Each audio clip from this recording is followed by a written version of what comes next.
નમસ્કાર, હું Rinku Prajapati public India ન્યૂઝમાં આપનું સ્વાગત કરું છું। શરૂઆત કરીએ આજના સમાચારની। વિરોલ ગામના લોકોએ ચોર સમજીને માર મારી પોલીસને સોંપ્યો હતો। મિત્રો સાથે આવ્યા બાદ રસ્તો ભૂલી ગયો હતો।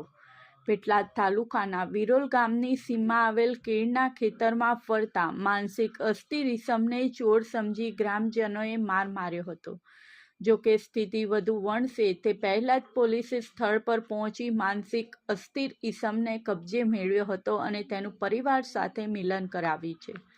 પેટલાદ તાલુકાના વિરોલ ગામની સીમમાં આવેલ કેળના ખેતરમાં એક શખ્સ છુપાયેલ જોવા મળતા ત્યાં મોટી સંખ્યામાં સ્થાનિકો એકત્ર થઈ ગયા હતા અને શખ્સને ઝડપી પાડી અને ચોર સમજી માર માર્યો હતો।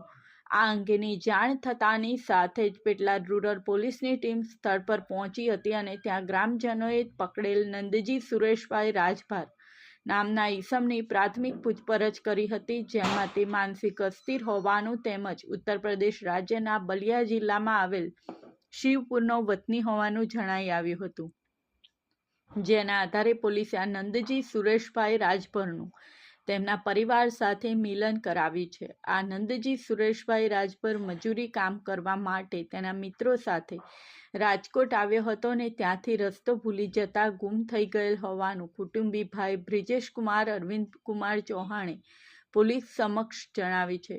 પેટલાદ રૂરલ પોલીસે ખોટી અફવાથી સાવધાન રહેવા અપીલ કરી છે, તેમજ કોઈ અસ્થિર મગજના માણસને તસ્કર કે ચોર સમજી તેની સાથે કોઈ પ્રકારની મારઝૂડ કર્યા સિવાય નજીકના પોલીસ સ્ટેશને જાણ કરવા જણાવી છે। આ સાથે આજના સમાચારને અહીં સમાપ્ત કરીએ છીએ।